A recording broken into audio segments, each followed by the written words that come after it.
بسم اللہ الرحمن الرحیم۔ آج تفسیر کے اس لیکچر میں انشاءاللہ میں سورہ بقرہ کا 9واں رکوع اور اس کی آیت نمبر 80 جہاں سے ہم نے چھوڑا تھا، آیت نمبر 80 چل رہی تھی، اس کی تفسیر رہ گئی تھی، ترجمہ اور جو گرامر میں مختصر بتاتا ہوں وہ ہو چکی تھی۔ وَقَالُوا لَن تَمَسَّنَا النَّارُ إِلَّا أَيَّامًا مَّعْدُودَةً، یہاں سے بات چل رہی تھی۔ یہود یہ کہتے تھے لن تمسنا النار، ہرگز ہم کو آگ نہیں چھوئے گی، الا مگر ایاما معدودہ، کچھ گنے چنے دن، یعنی ہم چونکہ اللہ کے لاڈلے ہیں اور ہماری بہت مدد ہوئی ہے دنیا میں، تو آخرت میں بھی ہمیں زیادہ سزا نہیں ملے گی، تھوڑے سے دن جہنم میں رہ کے نکل جائیں گے، یعنی اگر گئے بھی جہنم میں۔ تو یہ ایک ایسا نظریہ تھا جس کی بیس پر وہ اعمال میں کمزور ہو گئے۔ جیسے آج کل بھی جو ہے نا بہت سے لوگ غلط گائیڈ کرتے ہیں، لوگوں کو کچھ وظیفے بتائے ہوئے ہیں کہ یہ پڑھ لو تو یہ ہو جائے گا، فلاں پیر سے بیعت ہو جاؤ تو یہ ہو جائے گا۔ اس کا نتیجہ کیا نکلتا ہے کہ بڑے بڑے کبیرہ گناہ، سود کھا رہے ہیں لوگ، داڑھی کاٹنا بھی گناہ ہے، نمازیں قضا کر دیتے ہیں جان بوجھ کر، اور یتیموں کا مال کھاتے ہیں، والدین کے ساتھ حسن سلوک نہیں کرتے، ساری بڑی بڑی برائیاں ان میں ہوتی ہیں، اور بس یہ ذہن میں ہوتا ہے کہ یہ وظیفہ پڑھنے سے یہ ہو جائے گا، یہ وظیفہ پڑھنے سے یہ ہو جائے گا۔ تو اس قسم کی خوشخبریوں سے نا انسان خوش فہمی کا شکار ہو کر اس کا نتیجہ نکلتا ہے عمل میں کمزور ہو جاتا ہے۔ تو یہود بھی عمل میں کمزور ہو گئے تھے۔ سب سے بڑی بات نبی صلی اللہ علیہ وسلم پر ایمان لانا، جس کا انہیں حکم دیا جا رہا تھا، یہ کام نہیں کر رہے تھے وہ۔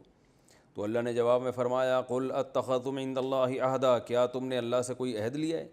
اللہ نے کوئی عہد لیا ہے کہ تم بس جو بھی یہودیوں کے گھرانے میں پیدا ہوگا وہ لازمی جنت میں جائے گا؟ اگر عہد لیا ہے فلن یخلف اللہ عہدہ، تو اللہ ہرگز اپنے عہد کی مخالفت نہیں کرے گا، یقیناً تمہیں جنت میں بھیجے گا۔ ام تقولون، یا ایسی بات ہے کہ تم تقولون، تم کہتے ہو علی اللہ، اللہ پر وہ بات ما لا تعلمون، جس کا تمہیں بھی علم نہیں ہے، یہ تمہیں بھی یقین ہے کہ ہم غلط کہہ رہے ہیں، کیونکہ تورات میں یہ نہیں لکھا ہوا کہ یہودی جنت میں جائیں گے، تورات میں لکھا ہے جو ایمان پر جس کی موت واقع ہوئی وہ جنت میں جائے گا، جیسے کہ قرآن و سنت میں بھی یہی ہے، تو وہ اپنی سزا بھگتنے کے بعد جنت میں جائے گا، لیکن وہ بھی سزا چند دن کی نہیں ہوگی، بہت طویل سزا بھی ہو سکتی ہے، لیکن اس میں شرط ہے کہ ایک نہ ایک دن جنت میں وہ جائے گا جس کا ایمان، جو ایمان پر موت جس کی واقع ہوگی، اور تمہاری موت ایمان پر نہیں ہے، کیونکہ تم حضرت عیسیٰ ابن مریم کا بھی انکار کر رہے ہو اور محمد صلی اللہ علیہ وسلم کا بھی انکار کر رہے ہو۔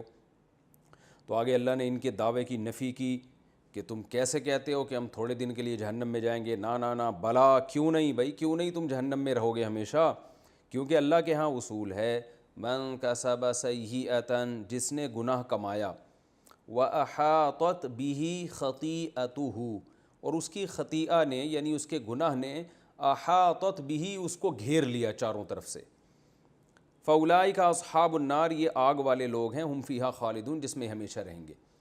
پوری امت کا اجماع ہے اس آیت کی تفسیر پر کہ کسی نے ایسا گناہ کیا کہ وہ کفر تک پہنچ جاتا ہے، تو کفر کا گناہ ایسا ہے کہ اس کے سارے اعمال کو وہ گھیر کے ضائع کر دے گا، جیسے شرک ہے یا نبوت کا انکار ہے یا ختم نبوت کا انکار ہے، یعنی اللہ کا انکار کرنا، چاہے اس کے پیغمبروں کے انکار کے ذریعے ہو یا اس کی کتابوں کے انکار کے ذریعے ہو، یا اس نے جو عقیدہ بہت وضاحت کے ساتھ بیان کر دیا اس عقیدے کے انکار کے ذریعے ہو، تو کسی بھی طرح سے اللہ کا انکار ہوگا تو وہ ایسی برائی ہے کہ اس کی برائی نے اس کے تمام یعنی اس کو گھیر لیا ہے اور اب یہ بچ نہیں سکتا۔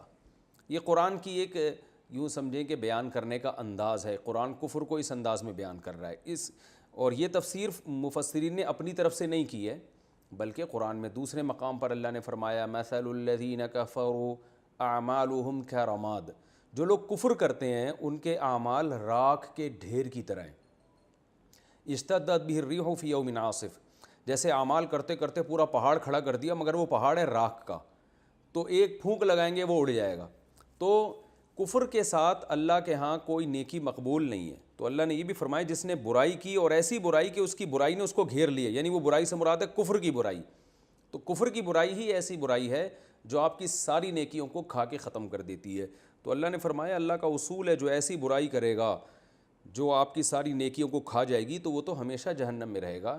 تو یہود بھی ایسی برائی کر رہے ہیں کہ وہ برائی ان کی ساری نیکیوں کو کھا رہی ہے, اللہ کے سچے پیغمبر کا انکار کر رہے ہیں. اسی طرح جو اللہ ہی کا انکار کر دیں, اس آیت سے ہمیں بھی پتہ چلتا ہے, جو آج لوگ گوروں کی تعریفیں کرتے ہیں کہ انگریز بہت اچھے, اتنے خدمت کر رہے ہیں انسانیت کی, بھائی اللہ کا انکار کرنے کے بعد کوئی خدمت اللہ کے ہاں مقبول نہیں ہے. یہ اللہ کے ساتھ اگر شرک کر لیا تو اللہ کہیں گے اسی سے اپنے نیک اعمال کا بدلہ لو جسے میرے ساتھ شریک کرتے تھے. تو یہ کچھ جرائم ایسے ہیں, میں اس کی اکثر بیانات میں مثال دیتا ہوں کہ آپ اپنے ابا کی بڑی خدمت کر رہے ہو, لیکن کسی موقع پہ لوگوں نے پوچھا یہ آپ کے والد ہیں, آپ نے ان کے باپ ہونے کا ہی انکار کر دیا, حالانکہ آپ کو پتہ ہے کہ میرے ابا ہیں. تو باپ پھر ساری آپ کی خدمتوں کو ایک طرف کر دے گا اور آپ کو جائیداد سے آگ کر دے گا وہ. تو اللہ کا بھی یہی اصول ہے. فرمایا والذین آمنوا وعملوا الصالحات, جنت میں کون جائے گا؟ فرمایا جو ایمان لائے اور نیک اعمال کیے. ایمان سے وہ ایمان جو معتبر ایمان ہے, جس میں اللہ پر ایمان, اللہ کی کتابوں پر ایمان, اللہ کے فرشتوں پر ایمان اور تمام پیغمبروں پر ایمان, تقدیر پر ایمان, یہ ساری چیزیں. فرمایا جو لوگ ایمان لائے اور نیک اعمال کیے اولئک اصحاب الجنہ, یہ جنت والے لوگ ہیں, ہم فیہا خالدون, اور یہ اس میں ہمیشہ رہیں گے. تو یہ تو رکوع تھا, رکوع نمبر 9. اس رکوع میں ہمیں بہت سارے اسباق ملتے ہیں, میں نمبر وار بیان کر دیتا ہوں. پہلا یہ رکوع شروع ہوا کہ اللہ تعالیٰ نے گائے کے ذبح کرنے کا حکم دیا اور گائے کے گوشت کو مردے پہ مارا گیا, وہ زندہ ہو کے بتا رہا ہے.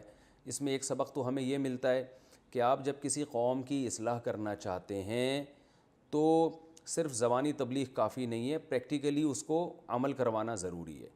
جیسے بنی اسرائیل کے دل میں بعض مفسرین کہتے ہیں نا گائے کی اور بچھڑے کی محبت بیٹھ گئی تھی, تو صرف اتنا کافی نہیں ہے کہ ان کو یہ بتایا جائے کہ یہ غلط ہے, بلکہ گائے پریکٹیکلی ذبح کروائی گئی ہے. تو کسی معاشرے کی اصلاح کے لیے عمل کروانا پڑتا ہے. میں لوگوں کو اکثر کہتا ہوں بارات کا کھانا نہیں ہے اسلام میں, لیکن لوگ مانتے نہیں ہیں. جب تک آپ خود عمل نہ کر کے دکھائیں اور لوگوں کو بتائیں بھائی ایسے بھی ہوتا ہے, تو اس وقت تک لوگ نہیں آتے. جیسے نبی صلی اللہ علیہ وسلم کو اللہ نے حکم دیا کہ آپ حضرت زینب سے نکاح کریں گے, بلکہ اللہ نے آپ کا نکاح آسمانوں پہ کرا دیا. تو کیوں؟ حضرت زینب طلاق یافتہ تھیں زید ابن حارثہ کی. زید ابن حارثہ نبی کے منہ بولے بیٹے تھے. آپ صلی اللہ علیہ وسلم طلاق کے بعد نکاح چاہتے تھے, مگر آپ کو یہ خوف تھا کہ عرب کہیں گے کہ منہ بولے بیٹے کی بیوی تو منہ بولی بہو ہوتی ہے, بہو سے نکاح تو نہیں ہوتا. تو اللہ نے فرمایا کہ آپ کو یہ نکاح کرنا پڑے گا تاکہ عرب کے دل سے یہ چیز نکل جائے کہ منہ بولا بیٹا حقیقی بیٹا نہیں ہوتا, وہ حقیقی کی طرح سمجھ رہے ہیں اس کو, تو وہ نہیں ہوتا. تو شریعت میں کسی کو بہن بنانے سے بہن نہیں بن جاتی, بہو بنانے سے بہو نہیں بن جاتی, جو شرعی حکام چینج نہیں ہوتے. تو عمل کروایا گیا آپ صلی اللہ علیہ وسلم سے. اس کی اور بہت ساری ہمیں مثالیں ملتی ہیں. تو اس سے پہلا نقطہ تو ہمیں یہ پتہ چلتا ہے. دوسرا نقطہ ہمیں اللہ کی قدرت, کہ دیکھیں کیسا عجیب کام ہے کہ گائے کا گوشت مردے پہ مارا جا رہا ہے, مردہ اٹھ کے خود بتا رہا ہے کہ میرا قاتل یہ ہے. اس سے پتہ چلتا ہے کہ اللہ بڑے قدرت والے ہیں, مردوں کو وہ زندہ کر سکتے ہیں. تیسرا نقطہ ہمیں یہ پتہ چلتا ہے کہ اللہ تعالیٰ نے مثالیں دی ہیں انسان کی پتھروں سے, کہ پتھر میں کچھ سے پانی نکلتا ہے, کچھ سے آبشاریں نکلتی ہیں, کچھ بھی نہیں ہوتا لیکن لڑک جاتے ہیں. تو اللہ نے انسانوں کی بھی مثال دی ہے کہ انسان بھی اسی طرح ہوتے ہیں, بلکہ 4 طرح کے انسان ہوتے ہیں. ایک وہ جن کے دل پتھر سے بھی زیادہ سخت ہوں, ان پہ کوئی نصیحت اثر نہیں کرتی. اور آج ہمیں معاشرے میں ایسے لوگ نظر آتے ہیں, کسی مظلوم کو دیکھ کر ان کو ترس نہیں آتا اور بہت کچھ کر رہے ہوتے ہیں. اور یہ قرآن کی مثالیں. کچھ لوگ ایسے ہوتے ہیں جن میں کچھ خیر ہوتی ہے کہ لوگوں کو تو وہ خیر نہیں پہنچا رہے, مگر جیسے پتھر اللہ کے خوف سے بعض دفعہ لڑک جاتا ہے تو ان میں بھی دل دہل جاتا ہے ان کا. تو یہ بھی کچھ نہ ہونے سے بہتر ہے. تو ہمیں اپنے آپ کو پرکھنا چاہیے کہ ہم ان میں سے کس کنڈیشن پر ہیں. اور کچھ پتھر ایسے ہیں جن میں تھوڑی سی اور خیر ہوتی ہے کہ ان میں پانی نکل پڑتا ہے تو لوگ تھوڑا سا فائدہ اٹھا لیتے ہیں اس سے. تو یعنی آپ میں خیر کا اتنا جذبہ ہے کہ آپ نے نصیحت کا اثر قبول بھی کیا اور قبول کر کے لوگوں کو فائدہ پہنچانا شروع کر دیا. اور کچھ پتھر ایسے ہیں یتفجر منہ الانہار, جس سے چشمے پھوٹتے ہیں. تو یہ سب سے اچھے انسانوں کا درجہ ہے. تو ہمیں اس لیول پہ اپنے آپ کو لانے کی کوشش کرنی چاہیے کہ ہمارا دل نصیحت سن کے فوراً پگھل جائے اور خود بھی فائدہ ہو اور خیر کے چشمے پھوٹ جائیں ہم سے. تو یہ ہمیں ایک اور نقطے کی بات پتہ چلی ہے. اور ایک اور نقطے کی بات یہ بھی پتہ چلی اس رکوع میں کوشش کروں گا اب جتنے میں رکوع بیان کروں نا اس میں جو علمی نکات ملتے ہیں ان کو الگ سے ہم ہائی لائٹ کر کے نمبر وار بیان کیا کریں. تو ایک اور کہ بے جان چیزوں میں بھی اللہ نے کچھ نہ کچھ حص رکھی ہے. یہ جو بے جان چیزیں بالکل بے جان نہیں ہوتی, کتنی حص ہے, ایک ایسا شعور ہے, یہ اللہ ہی جانتا ہے. قرآن میں ایک اور مقام پر فرمایا وَإِن مِّن شَيْءٍ إِلَّا يُسَبِّحُ بِحَمْدِهِ وَلَٰكِن لَّا تَفْقَهُونَ تَسْبِيحَهُمْ, کہ تم ان کی تسبیح سمجھتے نہیں ہو, تمہیں شعور نہیں. تو ہر چیز میں اللہ نے کچھ نہ کچھ شعور رکھا ہے. اور چوتھی بات یہ ہمیں پتہ چلتی ہے کہ بہت سے ہٹ دھرم معاشرے میں ایسے ہوں گے جن پر نصیحت اثر نہیں کرے گی, تو ہمیں اپنی تبلیغ ان لوگوں کی یعنی اس سخت دلی کی وجہ سے اپنا کام نہیں چھوڑنا چاہیے. جیسے قرآن میں اللہ نے صحابہ سے فرمایا آفَتَطْمَعُونَ أَن يُؤْمِنُوا لَكُمْ, تم یہودیوں سے امیدیں لگا کے بیٹھے ہوئے ہو, حالانکہ ان کے تو یہ حرکتیں ہیں, یہ تو اللہ کے کلام میں تحریف کر دیا کرتے ہیں, تو اس لیے تم تم جو ہے نا زیادہ امیدیں مت لگاؤ, اور کیونکہ زیادہ امیدیں لگاؤ گے پھر جب فائدہ نہیں ہوگا تو تمہیں اپنی محنت ضائع ہوتے ہوئے نظر آئے گی, تو تم کام چھوڑ دو گے. تو اس لیے یہ معاشرے میں ایسے لوگ بھی ہوتے ہیں, تم اپنے کام میں لگے رہو اور ان سے زیادہ امیدیں مت لگاؤ. تو ہر ایک کو اس سے کیا پتہ چلتا ہے علمی نقطہ, کہ ہر ایک کو ہدایت کبھی بھی نہیں ملے گی. دنیا میں خیر اور شر دونوں کا مقابلہ قیامت تک رہے گا.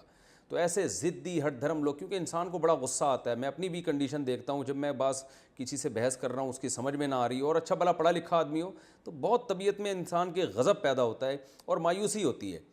تو اللہ نے بتا دیا کہ یہ ہر دور میں ایسے الٹے سیدھے لوگ رہیں گے, تم نے اپنا کام کرنا ہے اور جو ہے اپنے کام کو فوکس کرو, تمہیں اچھے لوگ بھی ملتے چلے جائیں گے. اس میں ایک اور علمی نقطے کی بات پتہ چلتی ہے, فویل للذین ومنہم امیون لا یعلمون الکتاب الا امانی. یہود میں بہت سے عوام بھی تھے جو تمناؤں کے علاوہ کچھ بھی نہیں جانتے تھے, تورات حقیقت میں جانتے نہیں تھے, تو ان کو یہود علماء گمراہ بھی کر دیتے تھے. تو اس سے پتہ چلتا ہے بھائی اب ہمارے پاس اللہ کی کتاب قرآن ہے, تو اگر ہمیں بھی کچھ بھی نہیں پتہ ہوگا تو جو باطل علماء ہیں اس امت میں سارے باطل نہیں ہو سکتے. یہود میں تو بہت سے گمراہ ہو گئے, لیکن حدیث میں آتا ہے میری امت میں خیر غالب رہے گی, حق پر ایک جماعت ہمیشہ رہے گی. تو لیکن باطل علماء بھی بہرحال پیدا ہوں گے, سارے تو خراب نہیں ہوں گے لیکن باطل بھی ہوں گے. تو آپ اگر قرآن کا ذرا بھی آپ کو شدھ بدھ نہیں ہے نا, تو باطل لوگ آپ کو گمراہ کر دیتے ہیں. آپ دیکھیں قادیانی وہی لوگ ہوتے ہیں جو بالکل بیوقوف ہوتے ہیں, وہ قادیانیوں کی باتوں سے متاثر ہو جاتے ہیں, کچھ بھی نہیں ان کو قرآن کا پتہ ہوتا. اور بھی بہت سارے معاملات میں جو حدیث کے منکر بن جاتے ہیں, یہ وہی لوگ بنتے ہیں جن کو قرآن و سنت کا کچھ پتہ ہی نہیں ہوتا, وہ پھر پرویزی بن جاتے ہیں, منکرین حدیث بن جاتے ہیں. تو میں دیکھتا ہوں عوام میں جو شعور سے بالکل آ رہی ہے نا, جس کو قرآن کی الف بے بھی نہیں پتہ, وہ گمراہ ہو جاتے ہیں. تو اس لیے کچھ نہ کچھ قرآن کا علم سیکھنا چاہیے تاکہ لوگ گمراہ نہ کر سکیں آپ کو. اور اللہ نے جو اللہ کی کتاب میں تحریف کرتے ہیں ان کی بھی برائی بیان کی, کہ چاہے وہ لفظی تحریف ہو یا آیتوں میں تحریف ہو. آج بھی آپ کو بہت سے اسکالرز ملیں گے جو قرآن کی آیتوں کو توڑ موڑ کے پیش کرتے ہیں. آپ کے سامنے ہی ہیں, بہت سارے لوگ ہیں یوٹیوب پہ, ٹیلی ویژن پہ, اور کتابیں بھی لکھ رہے ہیں, کہاں کی کہاں لگا دیتے ہیں آیت اٹھا کے, جو جس آیت کے لیے جس مقصد کے لیے نازل نہیں ہوتی, ترجمے تک غلط کر رہے ہوتے ہیں. میں نے تو پکڑے بھی ہیں, بیانات میں بھی تذکرہ کیا ہے. تو اللہ نے ان کے لیے فرمایا ان کے لیے تباہی ہے کہ یہ اللہ کی آیات میں تحریف کرتے ہیں. اور ایک اور آخری علمی نقطے کی بات ہمیں یہ پتہ چلتی ہے اس رکوع میں, یہود اس ذام میں تھے کہ ہم ہمیشہ جنت میں جائیں گے کیونکہ ہم یہودیوں کی اولاد میں پیدا ہوئے ہیں. تو اللہ نے فرما دیا کہ یہ نہیں ہے, اصل ہے اعمال اور ایمان اور اعمال صالحہ. تو ہم مسلمانوں میں سے بھی اگر کوئی یہ سمجھتا ہے کہ شناختی کارڈ میں میرے نام کے ساتھ مسلم ہے لہذا میں بالآخر جنت میں جاؤں گا چاہے سزا کھانے کے بعد جاؤں, تو یہ خوش فہمی ہے.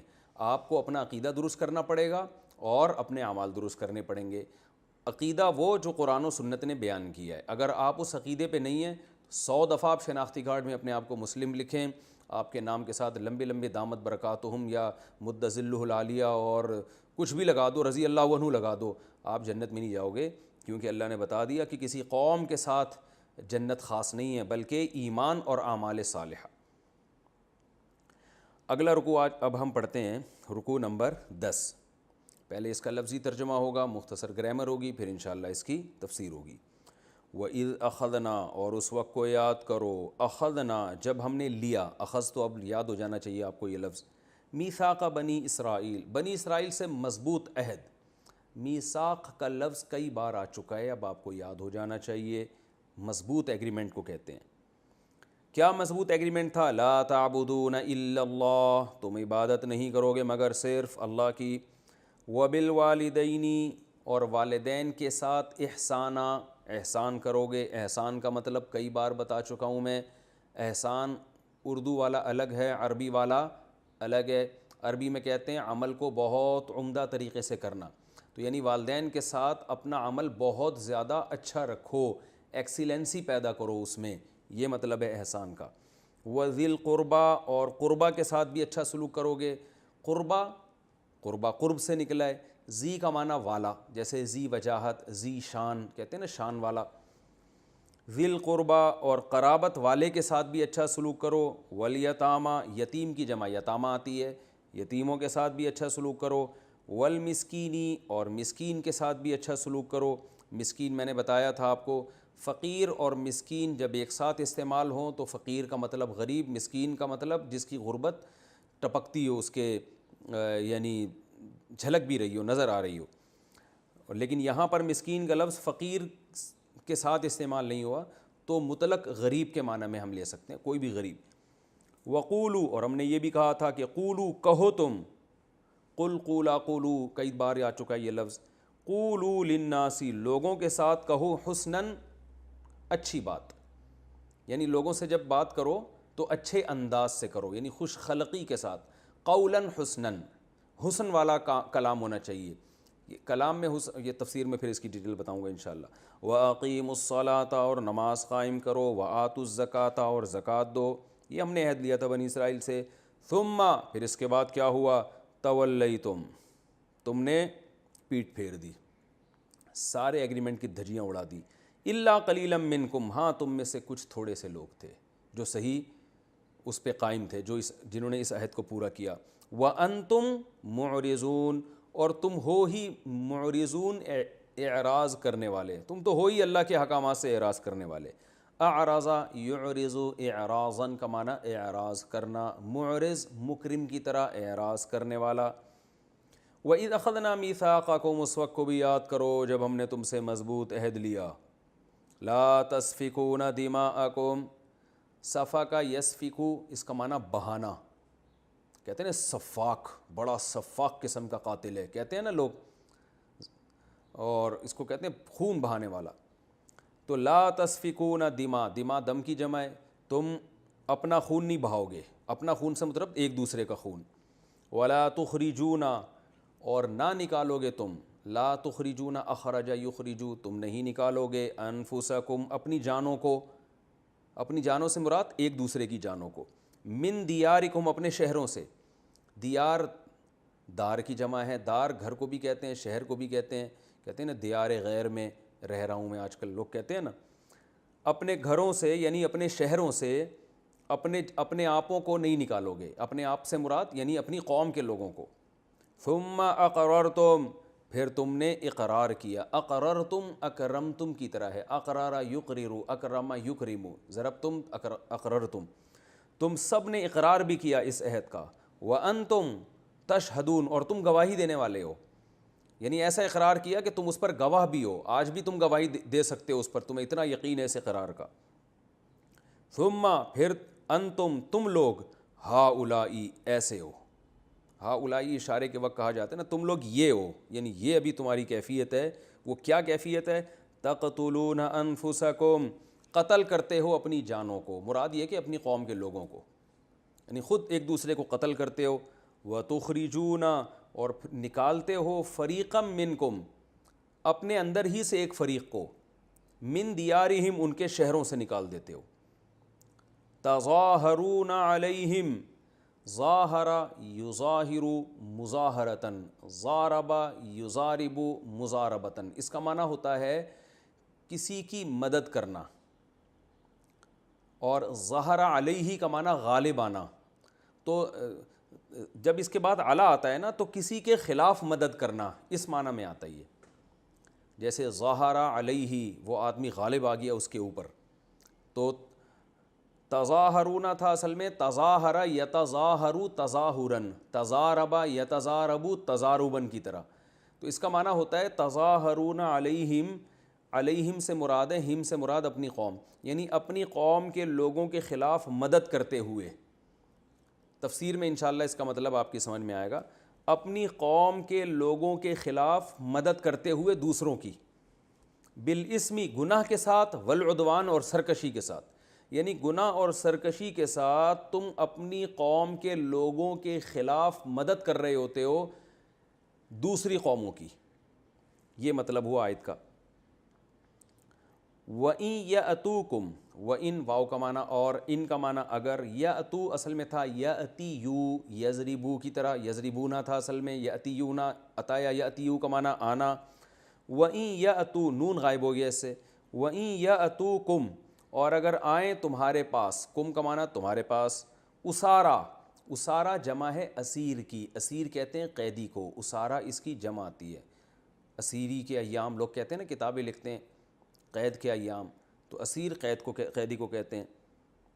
وَإِن یَأْتُوکُمْ أُسَارَىٰ، اور اگر تمہارے پاس آ جائیں قیدی، تُفَادُوهُمْ، تفادو اصل میں تھا تفادیو، تزاربو، اصل میں نون بھی تھا آخر میں، تفادیونا، تزاربونا، زاربا یزاربو مزاربتاً، فادیا یفادیو مفادیتاً، اس کا معنی ہوتا ہے فدیہ دے کے کسی کو چھڑانا، فدیے سے نکلا یہ لفظ، فادال یا اردو میں استعمال ہوتا ہے نا فدیہ، تو تفادیونا سے نون کو حذف کیا تو بن گیا تفادیو، اور پھر یا آ رہا ہے تو حروف گڑبڑی ہے، میں نے بتایا تھا چینج ہو جاتا ہے ورڈ، تو تفادیو کو پڑھتے ہیں تفادو۔ تو اللہ فرماتے ہیں وَإِن يَأْتُوكُمْ أُسَارَىٰ، اور اگر تمہارے پاس قیدی آئیں، تُفَادُوهُمْ، تو تم کیا کرتے ہو ان قیدیوں کو فدیہ دے کے چھڑا لیتے ہو۔ یہ تفسیر میں انشاءاللہ سمجھ میں آئے گا اس کا مطلب کیا ہے۔ وَهُوَ مُحَرَّمٌ عَلَيْكُمْ، حالانکہ ہوا محرم، یہ چیز حرام ہے، یعنی وہ چیز جو ہے محرم علیکم، حرام ہے تم پر، اخراجہم، ان کا نکالنا، یعنی ان قیدیوں کا ملک بدر کرنا تم پر حرام تھا، تو وہ ملک بدر تم نے کیا، اب فدیہ دے کے ان کو چھڑا رہے ہو۔ افتؤمنون، تو کیا تم ایمان لاتے ہو، آ کا معنی کیا، فا کا معنی تو، تؤمنون ایمان لاتے ہو، ببعض الکتابی، کتاب کے بعض حصے پر، وَتَكْفُرُونَ بِبَعْض، اور انکار کرتے ہو بعض حصے کا، فما جزاؤ، پس بتاؤ، ما جزاؤ، کیا بدلہ ہے، من، اس شخص کا، یفعل ذالک منکم، یفعل کرتا ہے، ذالک یہ والا کام، کون سا کام، کہ کتاب کے بعض حصے پر ایمان اور بعض پر ایمان نہیں، تو تم میں سے جو یہ والا کام کرتا ہے بتاؤ اس کا کیا بدلہ ہے، الا خزی فی الحیات الدنیا، سوائے دنیا میں ذلت کے، خزی کہتے ہیں ذلت کو، خز کسے کہتے ہیں، ذلت، اخزا کا معنی ذلیل کر دینا، خزی۔ وَيَوْمَ الْقِيَامَةِ، اور قیامت کے دن، یردون، یردون اصل میں تھا یرددون، یضربون کی طرح رد کرنا، لوٹانا کسی چیز کو، تو یرددون کو پڑھا جاتا ہے یردون، اور قیامت کے دن یردون، ان ایسے لوگوں کو لوٹایا جائے گا، الی اشد العذاب، شدید عذاب کی طرف، اشد کمپیریٹیو ڈگری ہے، اشددو ازربو کی طرح، یعنی اس سے بھی زیادہ سخت عذاب کی طرف لوٹایا جائے گا۔ وَمَا اللَّهُ، اور نہیں ہے اللہ تعالیٰ، بغافل، غفلت والا، عما، عما اصل میں تھا عن ما، تعملون، اس چیز سے غافل نہیں اللہ جو عمل تم کر رہے ہو۔ اولئک، یہ ہیں وہ لوگ، الذین، ایسے لوگ ہیں، اشتروا، اشتروا اصل میں تھا اشتروا، اکتسبوا کی طرح، خریدا، اشتروا الحیات الدنیا، انہوں نے دنیاوی زندگی خرید لی ہے، بالآخرہ، آخرت کے بدلے میں، آخرت کو بیچ دیا اور دنیا خرید لی، فلا یخفف، پس تخفیف نہیں کی جائے گی، یخفف اردو میں بھی استعمال ہوتا ہے، یسبح کی طرح، یہ سبح یسبح، خفف یخفف، پس تخفیف نہیں کی جائے گی ان سے، العذاب، عذاب کی، عذاب میں کمی نہیں ہوگی قیامت کے دن، ولا ہم ینصرون، اور نہ ہی ان کی مدد کی جائے گی۔ یہ تو اس کا لفظی ترجمہ اور مختصر سی گرامر ہو گئی، میں انشاءاللہ اس کی تفسیر بیان کروں گا۔ بنی اسرائیل سے خطاب چل رہا ہے پچھلے کئی رکوع سے، اور اللہ تعالیٰ بتا رہے ہیں کہ ہم نے کیا کیا احکامات یہودیوں کو دیے تھے، جن احکام کی انہوں نے دھجیاں اڑائیں، اور ان آیات سے مقصد یہودیوں سے ہوشیار رہنے کا حکم، اور یہودیوں کو یہ بتانا کہ اب ایمان لے آؤ، پہلے تو تم نے یہ کچھ کیا، اللہ کے عذاب سے بچ گئے، اب بھی تمہیں موقع دیا جا رہا ہے۔ اور صحابہ کرام کو یہ تسلی دینا کہ یہ اگر ایمان نہیں لاتے تو آپ مایوس نہ ہوں، کیونکہ انہوں نے پہلے بھی جو جتنا ایمان لائے تھے وہ بھی اس قسم کا ایمان تھا ان کا۔ اللہ نے فرمایا وَإِذْ أَخَذْنَا، اس وقت کو بھی یاد کرو، وہ وقت بھی یاد کرنے کے قابل ہے جب ہم نے بنی اسرائیل سے مضبوط عہد لیا تھا۔ یہ عہد تورات میں تھا اور آج بھی موجود ہے۔ مضبوط عہد لیا تھا، کیا عہد تھا؟ لا تعبدون الا اللہ، اللہ کے سوا کسی کی عبادت نہیں کرو گے۔ وبالوالدین احسانا، اور والدین کے ساتھ بہت اچھا سلوک کرو گے۔ اب دیکھیں کیسی عجیب بات ہے، وہ والدین بھی تو خود بنی اسرائیل ہی میں سے تھے نا، لیکن وہ بھی بڑے نالائق تھے، لیکن اس کے باوجود اللہ کہہ رہے ہیں کہ جو بھی جس کے والدین ہوں گے اس نے اس سے اچھا سلوک کرنا ہے، اور والدین کے ساتھ اچھا سلوک کرو گے۔ وذی القربیٰ، اور رشتہ داروں کے ساتھ اچھا سلوک کرو گے، یتیموں کے ساتھ اچھا سلوک کرو گے، غریبوں کا خیال رکھو گے۔ وقولوا للناس حسنا، اور عام پبلک کے ساتھ بھی جب بات کرو گے تو عمدہ طریقے سے۔ عمدہ بات کا مطلب کیا ہوتا ہے؟ لب و لہجہ بھی شائستہ ہو اور بات بھی اچھی ہو۔ غیبت، بہتان، الزام تراشیاں، فحش کلامی، یہ سب اس آیت میں داخل ہو گئیں، یہ سب حرام ہے۔ اور دوسرا، بات کرنے میں لہجے میں نرمی، تو علماء نے اس کے دونوں مطلب بیان کیے کہ اچھی بات کا مطلب لب و لہجہ بھی اچھا ہو، انداز بھی اچھا ہو اور بات بھی اچھی ہو۔ حضرت قتادہ رحمہ اللہ تعالیٰ بڑے جلیل قدر تابعی ہیں، ان سے کسی نے پوچھا کہ غیر مسلم سے ہم کس انداز میں بات کریں گے، وہ تو اللہ کا دشمن ہے۔ تو انہوں نے قرآن کی یہ آیت پڑھی کہ اللہ نے کیا فرمایا؟ قولوا للناس حسنا، لوگوں سے اچھے انداز سے بات کرو۔ انہوں نے فرمایا اس میں اللہ نے لوگ کہا ہے، مسلم نہیں کہا۔ تو اس آیت سے پتہ چلتا ہے کہ اللہ تعالیٰ جو ہے یہ چاہتے ہیں کہ ہم جب بھی کسی سے بات کریں، چاہے وہ غیر مسلم ہی کیوں نہ ہو، تو ہمارے بات کا انداز بھی اچھا ہونا چاہیے اور بات بھی اچھی ہونی چاہیے، ایسا نہ ہو کہ لٹھ مار رہے ہوں۔ اب آپ دیکھیں گوروں نے بہت سی چیزیں لے لی ہیں، وہ پلیز ہر بات سے پہلے پلیز لگا دیتے ہیں، چاہے وہ کیسی الٹی سیدھی بات بھی کیوں نہ، لیکن پلیز کے ذریعے جو ہے نا، پلیز اور آخر میں تھینک یو لگا کے وہ کیا ہو جاتا ہے، کڑوی بات بھی میٹھی لگنے لگتی ہے۔ تو جب سفر ہوتا ہے نا انسان کا، میں تو جب سفر کرتا ہوں تو واضح فرق پتہ چلتا ہے کہ جب اپنے ملک میں ہم اترتے ہیں تو عجیب قسم کا لوگوں کا ایٹیٹیوڈ دیکھنے کو ملتا ہے، تو پھر انسان کمپیئر کرتا ہے کہ بھئی یہ والی آیت پر عمل تو وہ لوگ کر رہے ہیں آج کل۔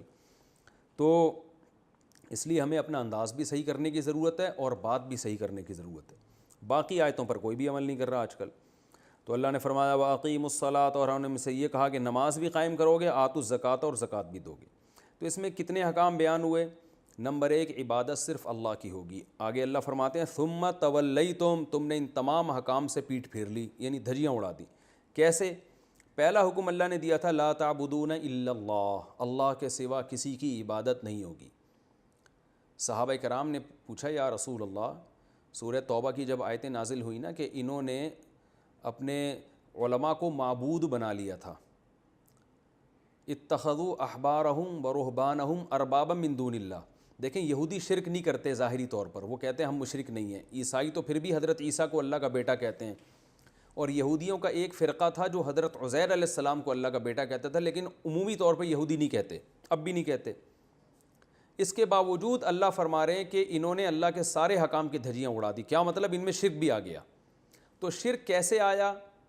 اس کو قرآن نے دوسرے مقام پہ بیان کیا ہے، وہ ہے اتخذوا، سورہ توبہ کی آیات ہیں، اتخذوا احبارہم ورہبانہم اربابا من دون اللہ، انہوں نے اپنے راہبوں کو، راہب کہتے ہیں جو عبادت گزار بزرگ ہوتے ہیں، اور احبار یہ حبر کی جمع، حبر کہتے ہیں جو بڑے بڑے علامے ہوتے تھے، تو بڑے بڑے علاموں کو اور راہبوں کو اللہ کو چھوڑ کر رب بنا لیا تھا۔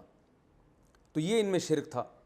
صحابہ نے رسول اللہ صلی اللہ علیہ وسلم سے پوچھا یا رسول اللہ، یہودی تو اپنے علماء اور اپنے جو ان کے جو راہب ہوتے ہیں، جو بزرگ ہوتے ہیں، ان کو معبود نہیں سمجھتے، کبھی بھی نہیں کہتے کہ یہ ہمارے خدا ہیں، ایک ہی خدا کے قائل ہیں، تو قرآن کیسے کہہ رہا ہے کہ انہوں نے اپنے جو علماء ہیں اور مذہبی رہنما ہیں ان کو معبود بنا لیا تھا؟ قرآن یہ کیسے کہہ رہا ہے؟ تو اس پہ آپ صلی اللہ علیہ وسلم نے ارشاد فرمایا کہ کیا تم نے دیکھا نہیں ہے کہ وہ جس چیز کو حلال کر دیں یہ اس چیز کو حلال سمجھتے ہیں، اور ان کے علماء یا ان کے جو پادری یا ان کو جو راہب ہیں وہ جس چیز کو حرام کر دیں یہ اس کو حرام کر لیتے ہیں، یعنی حلال و حرام کا اختیار ان کے پاس چلا گیا ہے۔ تو صحابہ نے فرمایا ہاں، فرمایا یہی تو ہے رب بنا لینا۔ تو اس سے کیا پتہ چلتا ہے، بہت اہم پوائنٹ کی بات پتہ چلتی ہے کہ شرک کا مطلب یہ نہیں ہوتا کہ آپ اس بات کا اعتراف کریں کہ میں مشرک ہوں۔ شرک کا مطلب یہ بھی نہیں ہوتا کہ آپ یہ کہیں کہ اللہ جیسا ایک اور خدا ہے، بلکہ جو کام اللہ کا خاصہ ہے، جو صرف اللہ پہ زیب دیتا ہے، وہ اگر آپ مخلوق کو وہ رائٹس دے دیں گے تو اس کا مطلب آپ کافر ہیں، مشرک ہیں، چاہے آپ 100 دفعہ توحید کے نعرے لگائیں۔ تو یہود نے کیا کیا تھا، قرآن جگہ جگہ کہتا ہے کہ حلال و حرام کا اختیار صرف اللہ کے پاس ہے، پیغمبر بھی نہیں کر سکتے۔ لما تحرم ما احل اللہ لک، 28ویں پارے کی آپ سورہ تحریم کی پہلی آیت دیکھیں، اے نبی جس چیز کو اللہ نے حلال کر دیا آپ اسے کیوں حرام کرتے ہیں؟ تو یہ اختیار اللہ نے پیغمبر کو بھی نہیں دیا کہ کسی حلال کو حرام کر دیں، حرام کو حلال کر دیں، یہ صرف اللہ کے پاس اختیار ہے۔ تو کسی اور کو یہ رائٹ دے دینا یہ بھی شرک ہے۔ اچھا، اس پہ جو ہے نا ہمارے ہاں بعض حضرات قرآن کی اس آیت کو غلط لے کے جاتے ہیں، اور وہ یہ کہتے ہیں کہ یہ لوگ جو ابو حنیفہ یا امام شافعی یا امام احمد ابن حنبل یا امام مالک کے جو فالوورز ہیں وہ بھی اسی آیت میں داخل ہیں، کیونکہ یہ لوگ بھی امام ابو حنیفہ کسی چیز کو جائز کہہ دیں تو یہ جائز سمجھتے ہیں، وہ کسی چیز کو ناجائز کہہ دیں تو یہ ناجائز سمجھتے ہیں۔ شافعی مسلک پر عمل کرنے والے لوگ امام شافعی کو فالو کرتے ہیں معاذ اللہ نبی کو چھوڑ کر، اور امام شافعی نے کہہ دیا یہ جائز ہے تو یہ اس کو جائز سمجھتے ہیں، اور کہہ دیا کہ ناجائز ہے تو یہ اس کو ناجائز۔ تو انہوں نے بھی ائمہ کو اختیارات دیے ہوئے ہیں۔ یہ اس آیت کی 100% غلط تشریح ہے۔ یاد رکھیں اس آیت کا جو میں نے سورہ توبہ کی آیت پڑھی اور جو حدیث پڑھی ہے، اس آیت کا مطلب یہ ہے، اور آج بھی یہودیوں کی کتابوں میں لکھا ہوا ہے کہ یہودیوں نے باقاعدہ یہ رائٹ دیا ہوا تھا علماء کو، اور ان کے علماء نے ہی بتایا تھا کہ یہود علماء اور عیسائی علماء کے پاس یہ حق ہے، رائٹ ہے کہ وہ اللہ کے حرام کو حلال کر سکتے ہیں اور حلال کو حرام بھی کر سکتے ہیں۔ تو یہ پادری کے پاس رائٹ ہوتا ہے۔ جیسے ہمارے یہاں بعض جو رافضی ہیں نا، انہوں نے اپنے اماموں کو کہ 12 امام ہیں اور ان اماموں کے پاس شریعت ساز بھی ہیں وہ، تو یہ رائٹ انہوں نے دیا ہوا تھا۔ جبکہ جو ائمہ اربعہ کو فالو کرتے ہیں وہ قطعاً یہ ان کا یہ دعویٰ نہیں ہے کہ ابو حنیفہ کے پاس یہ رائٹ ہے، امام حنیفہ رحمۃ اللہ علیہ کے پاس، کہ وہ حلال کو حرام کر دیں، حرام کو حلال کر دیں، تو یہ اس میں داخل نہیں ہے۔ ہاں یہ ضرور ہے کہ وہ ابو حنیفہ کو فالو کر رہا ہے، شافعی امام شافعی کو فالو کر رہا ہے، اس لیے کہ وہ یہ سمجھتا ہے کہ قرآن و حدیث میں جو چیز حلال ہے اور جو چیز قرآن و حدیث میں حرام ہے، امام شافعی وہ مجھ سے زیادہ جانتے ہیں۔ تو زیادہ نالج کی بیس پر کسی کو فالو کرنا یہ الگ چیز ہے، اور کسی کو رائٹ دے دینا کہ آپ حلال و حرام کر سکتے ہو یہ الگ چیز ہے۔ کسی کو یہ حق دے دینا، اسے یہ اتھارٹی دے دینا کہ آپ کو بھی حلال و حرام کرنے کا اختیار ہے، یہ 100% شرک ہے، کفر ہے، اس کی شریعت میں بالکل اجازت نہیں ہے، جو اہل کتاب کیا کرتے تھے اور اب بھی کرتے ہیں۔ تبھی تو دیکھیں نا ان کے پادریوں نے، عیسائیوں کے پادریوں نے پوری عیسائیت کا بیڑا ہی غرق کر دیا ہے، تبدیلیاں کر کر کے، اور ہم قطعاً یہ نہیں سمجھتے کہ علماء کے پاس یہ رائٹ ہے۔ عامی آدمی کو اتباع ہے کہ وہ علماء ہی کو فالو کرے گا، اس لیے کہ اہل حق علماء وہ قرآن و سنت کو آپ سے زیادہ اچھا جانتے ہیں۔ تو جو مقلد ہے وہ اگر کسی مجتہد کو فالو کرتا ہے تو وہ اس لیے فالو نہیں کرتا کہ مجتہد کے پاس رائٹ ہے کہ حلال کو حرام کر دے یا حرام کو حلال کر دے، بلکہ وہ اس لیے فالو کرتا ہے کہ اس کے پاس قرآن و سنت کا علم مجھ سے زیادہ ہے۔ میں ایک حدیث کا مطلب کچھ اور سمجھ رہا ہوں، لیکن یہ مجھ سے زیادہ اچھا مطلب سمجھتے ہیں اور ان کے پاس ان کا علم مجھ سے زیادہ ہے، تو میں اپنے علم پر ان کے علم کو ترجیح دے رہا ہوں۔ تو یہ تقلید میں یہ ہوتا ہے، یہ نہیں ہوتا جو یہودی کیا کرتے تھے۔ یہ تو تحقیقی جواب ہے۔ الزامی جواب اس کا یہ ہے کہ اگر آپ واقعی یہ سمجھتے ہیں کہ جو چاروں اماموں کے فالوورز ہیں وہ انہوں نے رائٹ گویا دے دیا ہے کہ ابو حنیفہ جس چیز کو حلال کہیں بس وہ ان کو حلال و حرام کرنے کا بھی اختیار ہے، یہ باقاعدہ ان کو حق دے دیا ہے، تو پھر اس کا مطلب یہ نکلا کہ پھر تو 99% امت کافر ہے، 99.9% امت کافر ہے، کیونکہ اس امت میں 99.9% لوگ تو صدیوں سے تقلید ہی کرتے آ رہے ہیں، جبکہ رسول اللہ صلی اللہ علیہ وسلم نے فرمایا میری امت گمراہی پہ جمع نہیں ہوگی، بلکہ 99.9% تو آج تقلید کر رہے ہیں، صدیوں سے تو 100% امت چاروں میں سے کسی ایک مسلک پر ہی عمل کرتی آ رہی ہے، پھر تو سارے ہی کافر ہو گئے، بڑے بڑے محدثین، بڑے بڑے فقہا۔ تو ظاہر ہے اس کا مطلب صاف یہی ہے کہ وہ ہرگز یہ نہیں سمجھتے تھے کہ ان مجتہدین کے پاس حلال و حرام کا اختیار بھی ہے، بلکہ وہ یہ سمجھتے تھے کہ یہ اختیار صرف اللہ کے پاس ہے۔ نبی صلی اللہ علیہ وسلم اللہ کے حلال کو حلال بتاتے ہیں اور صحابہ اور مجتہدین نے ہم سے زیادہ اچھا سمجھا ہے، لہذا اس آیت کو اس پہ فٹ کرنا یہ بالکل جائز نہیں ہے، بالکل درست نہیں ہے۔ ہاں اگر کوئی واقعی اپنے پیر و مرشد کے بارے میں یہ سمجھتا ہو، جیسے کہ آج کل بہت سے لوگ سمجھتے ہیں بھی کہ ہمارے پیر نے جس چیز کو حلال کہہ دی، اب سارے علماء کہہ رہے ہیں یہ حرام ہے، مجتہدین کہہ رہے ہیں، محدثین کہہ رہے ہیں، اور جتنے بھی بڑے بڑے اسکالرز اسلام میں گزرے ہیں جن کو پوری امت نے مانا ہے، وہ سب کہہ رہے ہیں حرام ہے، اور آپ کے پیر صاحب کہہ رہے ہیں جائز ہے، اور آپ اپنے پیر صاحب کو ہی مان رہے ہو، باقی سب کو چھوڑ رہے ہو، تو اس کا مطلب یہ ہے کہ آپ نے عملاً اپنے پیر کو یہ اتھارٹی دی ہوئی ہے کہ وہ حرام کو حلال کر سکتا ہے، تو اس سے آپ یقیناً کافر ہو جائیں گے۔ تو کسی شخص کا کسی پیر و مرشد کے بارے میں یہ عقیدہ ہو کہ یہ اگر جائز کہہ دے تو بس وہ مہر لگ گئی، اب وہ حرام نہیں ہو سکتا اگر یہ حلال کہہ دے، اور اگر یہ حرام کہہ دے تو وہ حلال نہیں ہو سکتا، حالانکہ وہ پیر جو ہے پوری امت سے اختلاف کر رہا ہو، تو یہ اس کی علامت ہے کہ یہ اس پیر کو خدا سمجھتا ہے، اور یہ بھی آج کل ہو رہا ہے یہ ہمارے معاشرے میں۔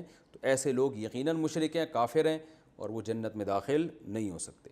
تو اللہ فرماتے ہیں تم نے اعراض کیا، اعراض اس سے بھی کیا کہ شرک شروع کر دیا انہوں نے، والدین کے دوسرا حکم تھا والدین کے ساتھ حسن سلوک، وہ بھی اعراض کیا، اور اتنا اعراض کیا کہ آج آپ دیکھ لو کیا والدین کے ساتھ یہودی حسن سلوک کرتے ہیں، وہ تو اپنے والدین کو اولڈ ہوم میں جمع کرا دیتے ہیں۔ تو اللہ فرماتے ہیں یہ ان کا تورات پر ایمان ہے کہ اپنے ماں باپ کے ساتھ یہ سلوک کر رہے ہیں۔ قرآن نے یہ بھی حکم دیا تھا کہ رشتہ داروں کے ساتھ اچھا سلوک ہو، اس کا بھی حشر دیکھ لیں آپ، آج نظر آتا ہے اپنی آنکھوں سے، یورپ میں، امریکہ میں اور ان غیر مسلم کنٹریز میں رشتہ داری کا لفظ ہی ڈکشنری سے نکلتا چلا جا رہا ہے۔ بہن بھائی کے کیا حقوق ہوتے ہیں، بھانجے بھتیجے کے کیا حقوق ہوتے ہیں، یہ سب معاشرے میں ختم ہوتے چلے گئے ہیں، تو رشتہ داری بھی ختم ہو گئی۔ اسی طرح اللہ نے حکم دیا تھا یتیموں اور غریبوں کے ساتھ اچھا سلوک ہو، وہ بھی معاشرے میں آپ دیکھ لو کہ یتیم اکثر تو بیچارے یتیم ہی پیدا ہو رہے ہیں، ان کو گورنمنٹ پال رہی ہوتی ہے، کوئی کفالت کے لیے تیار نہیں ہوتا۔ تو اللہ فرماتے ہیں سارے حکام کی دھجیاں اڑا دیں۔ وقولوا للناس حسنا، ایک حکم ہے کہ لوگوں سے اچھے انداز سے بات کرنا، وہ بھی ظاہری لب و لہجہ اچھا رہ گیا ہے، باقی حقیقت کیا ہے یہ تو وہی جانتے ہیں جو ان کے ساتھ گھلتے ملتے ہیں۔ اور اللہ نے ایک اور فرمایا کہ یہ تو انسانوں کے حقوق ہیں، اللہ کے حقوق بھی ادا کرنے ہیں۔ وہ کیا ہے؟ نماز قائم کرنی ہے اور زکوٰۃ دینی ہے۔ تو زکوٰۃ اللہ کا حق ہے، اس سے ہمیں پتہ چلتا ہے، حالانکہ دیتے ہم مخلوق کو ہیں لیکن ہے یہ اللہ کا حق۔ تو یہ حقوق تو معاشرے میں ان کے بالکل ہی ختم ہو گئے، زکوٰۃ کا لفظ ان کی ڈکشنری سے نکل چکا ہے، نماز ختم ہو گئی۔ تو اللہ فرماتے ہیں تم نے ان تمام حکام کی دھجیاں اڑائیں سوائے چند لوگوں کے، وَأَنْتُمْ مُعْرِضُونَ، اور تم تو ہو ہی اعراض کرنے والے اللہ کی آیات سے۔ اگلی آیات میں بتایا گیا ہے کہ اللہ نے یہ جو اگلی آیات ہیں کہ ہم نے تم سے یہ عہد بھی لیا تھا کہ تم ایک دوسرے کا خون نہیں بہاؤ گے اور ایک دوسرے کو جلا وطنی پہ مجبور نہیں کرو گے، یعنی ان کے شہروں سے نہیں نکالو گے کا مطلب جلا وطنی۔ اس آیت کا ایک شان نزول ہے، یہ شان نزول میں اگر بیان کروں گا تو وقت تھوڑا سا لمبا ہو جائے گا، تو ابھی ہمارے پاس صرف 1.5 منٹ رہ گیا ہے، تو 1.5 منٹ میں اس کا شان نزول اگر بیان کیا تو آیت کی آدھی تفسیر ہوگی، آدھی پھر اگلے ایپیسوڈ میں ہوگی، تو وہ آپ لوگوں کے لیے یاد کرنا مشکل ہوگی۔ تو میرا خیال ہے کہ ہم اس والے لیکچر کو یہیں ختم کر دیتے ہیں، اور جو شان نزول اگلی آیت کا ہے اور اس کی جو تفسیر ہے وہ انشاءاللہ ہم اگلے ایپیسوڈ سے شروع کریں گے۔ اللہ تعالیٰ سے دعا ہے اللہ تعالیٰ سمجھنے کی اور ہم سب کو عمل کرنے کی توفیق عطا فرمائے۔ وما علینا الا البلاغ۔